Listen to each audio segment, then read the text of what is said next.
there are people who live in communities like Auburn Gresham and Inglewood and Kenwood and North Kenwood, Oakland and Lawndale who view their communities as what we just called them. They don't see the places where they mow their lawns, where they take their kids to school, where they work hard, where they're part of the block club, where they go to the CAPS meeting, where they go to their church, where they are involved in trying to create a community out of chaos. They don't call where they live Chiraq.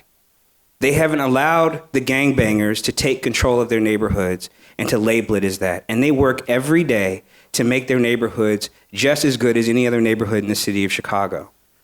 And those people are not in this room today. A lot of them aren't.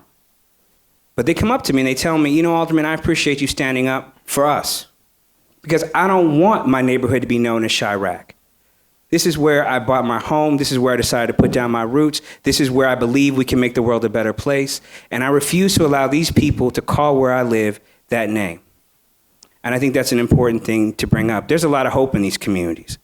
And I don't know what this movie is going to be about, but I think it's important that in all the things that are said about these communities and all this discussion, that we remember that there are people fighting hard every day to make these communities better. And we need to do what we can as a city and as civic leaders to give them the tools to make their communities better. And I think that naming this movie Chiraq does not help us in that endeavor.